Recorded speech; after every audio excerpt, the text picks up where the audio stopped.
इस वीडियो में हम अपडेट एपीआई को डेवलप करने वाले हैं। अपडेट एपीआई को बनाने के लिए हमें पता है कि हमें पुट मेथड का यूज़ करना चाहिए।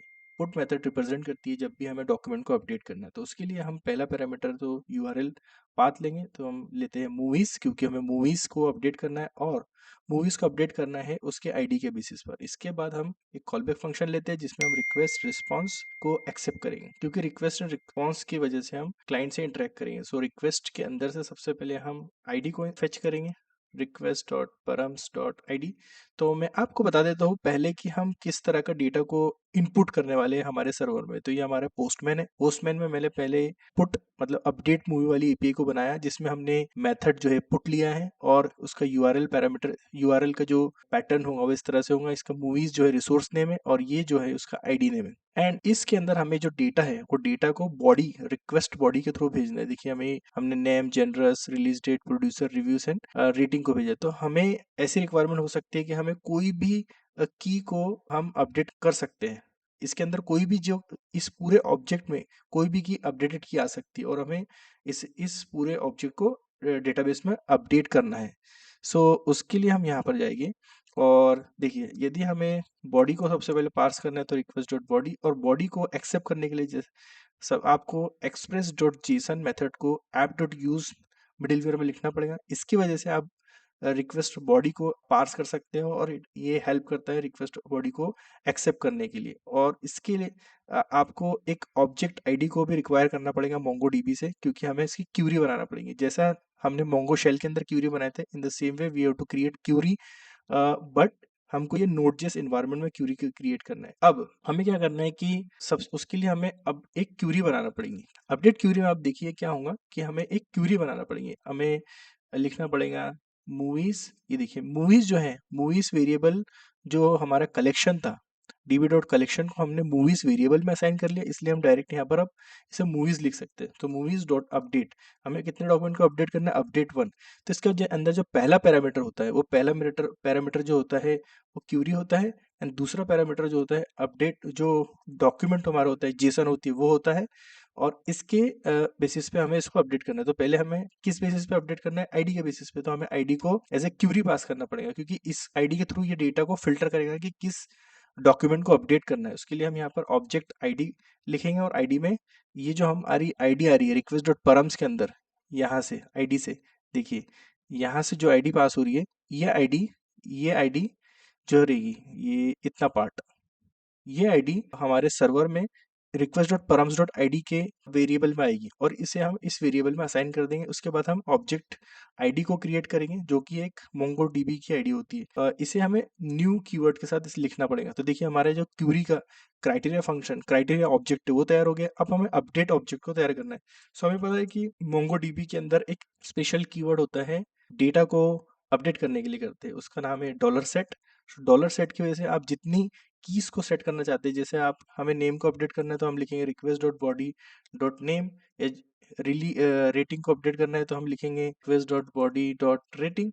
बट हम इसे अलग अलग लिखने के बजाय हम क्या कर सकते हैं कि ये जो ऑब्जेक्ट हमारे पास आ रहा है ये बॉडी के अंदर, इस ऑब्जेक्ट को हम स्प्रेड ऑपरेटर के थ्रू स्प्रेड कर देंगे। तो हम यहाँ ट्रिपल डॉट लगाएंगे तो उससे क्या होगा कि ये ऑब्जेक्ट पूरा की पूरा स्प्रेड हो जाएगा। तो हमारे पास ये ट्रिपल डॉट बॉडी मतलब हमारे पास ऑब्जेक्ट है ना इस तरह से आने वाला है।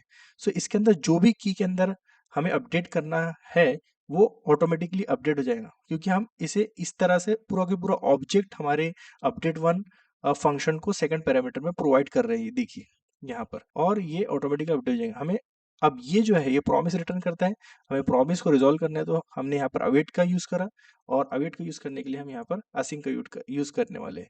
अब इस फंक्शन को हमें एरर प्रूफ बनाने के लिए इसे हमें ट्राई एंड कैच ब्लॉक में लिखना जरूरी है। देखिए हमने कैच ब्लॉक में एरर को हैंडल करा है। एरर को हैंडल करने के लिए हम यहाँ इस कोड को रीयूज कर सकते हैं जो हमने प्रीवियस एपीआई में बनाया था। अब यहाँ से हमने जैसे ही इसे अपडेट कर दिया और इसके अंदर कोई भी एरर नहीं आएगी तो हम हमारे क्लाइंट को एक कंफर्मेशन दे देंगे स्टेटस के थ्रू, स्टेटस 200 मतलब ओके।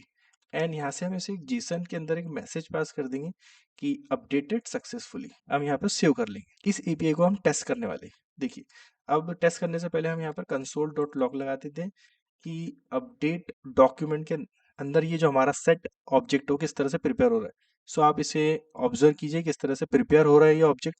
हमने इसे सेव करा। सेव करने के बाद हम यहाँ पर गए पोस्टमैन पर। पोस्टमैन में सबसे पहले हम देख लेंगे कि ये जो ऑब्जेक्ट है, देखिए हमें इसे इस वेरिएबल में कौन सी मूवी है। देखिए इस वेरिएबल में पहले ट्यूबलाइट, इस तरह से इसकी इन्फॉर्मेशन है, ट्यूबलाइट, कबीर खान, ये।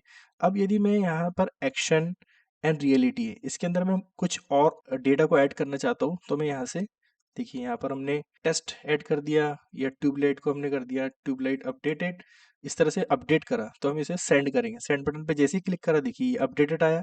अब इसे हमें फिर से टेस्ट करना है कि ये अपडेट हुआ है कि नहीं। तो इसे इस आईडी को हम कॉपी करेंगे। कॉपी करने के बाद यहाँ पर जाएंगे, पेस्ट करेंगे, देन यहाँ से देखिए, यहाँ पर हमारा जो जेनरस था उसमें हमने टेस्ट ऐड किया था, ट्यूबलाइट के अंदर ऐड किया था। ओके, इस तरह से हम डॉक्यूमेंट को अपडेट कर सकते हैं। लेकिन इसके अंदर एक और फीचर होता है, जैसा कि मैंने आपको मोंगो शेल जब हम कमांड्स को रन कर रहे थे जब बताया था कि अपडेट वन के अंदर पहला पैरामीटर क्यूरी होता है, दूसरा पैरामीटर अपडेट डॉक होता है, और तीसरा पैरामीटर जो होता है अपसर्ट। इसके अंदर हम अपसर्ट एक ऑब्जेक्ट पास कर सकते हैं, अपसर्ट ट्रू। यदि आपने अपसर्ट ट्रू पास किया तो इसका मतलब ये है, यदि आपकी ये जो आईडी है, ये आईडी यदि आपके डेटाबेस में एग्जिस्ट नहीं करती है, तब भी ये मोंगोडीबी उस डॉक्यूमेंट को डेटाबेस में क्रिएट कर देगा। अपसर्ट का मतलब ये होता है। देखिए, तो हम उसे इसको किस तरह से समझ सकते हैं। हमारे पास देखिए ये आईडी है, इस आईडी को मैं यहाँ पर रैंडमली 5 की जगह 4 करता हूँ, और इस आईडी को कॉपी करके इस गेट एपीआई के थ्रू हम चेक कर दें कि इसके अंदर कोई डेटा है क्या। देखिए नल, अभी नल बता रहा है, इसका मतलब इस आईडी पर अभी कोई भी डेटा हमारे मोंगोडीबी में नहीं है। अब हम इसे पुट मतलब अपडेट के अंदर जाएंगे, और अभी आप गौर करिए कि हमने यहाँ पर अपसर्ट ट्रू लिखा है, मतलब ये डॉक्यूमेंट डेटाबेस में नहीं है। इसका मतलब यही है कि डेटाबेस में अगर डॉक्यूमेंट नहीं है और हम यहाँ से डॉक्यूमेंट पास कर रहे हैं तो वो क्रिएट हो जाए। यदि ये डेटाबेस में ऑलरेडी डॉक्यूमेंट एग्जिस्ट करता है तो वो अपडेट हो जाए।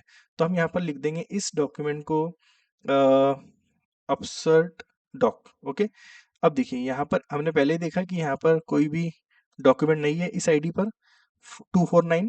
अब सेम आईडी से मैं इसे अपडेट करना चाहूँगा, तो हम इसे इंसर्ट करेंगे। इंसर्ट करने के बाद देखिए हमारे पास आउटपुट आया अपडेटेड। अब इसे हमें टेस्ट करना है कि ये जो डॉक्यूमेंट है वो अब एग्जिस्ट नहीं करता था, लेकिन वो इंसर्ट हुआ कि नहीं। सो हम get movie by ID API का यूज करेंगे, और यहाँ पर हमने सेम आईडी को पुट किया है। और देखिए यहाँ पर जो हमने डॉक्यूमेंट को ट्यूबलाइट अपसर्ट वाला यहाँ से अपडेट किया था, देखिए, और किस फंक्शनलिटी के बेस पर अपडेट किया था, अपसर्ट ट्रू के बेसिस पर। सो इस तरह से आप अपडेट वन, अपडेट जो हमारा फंक्शन होता है उसमें इस फंक्शनलिटी का भी यूज कर सकते हैं। So that's it in this video. Thank you very much. मिलते हैं नेक्स्ट वीडियो में।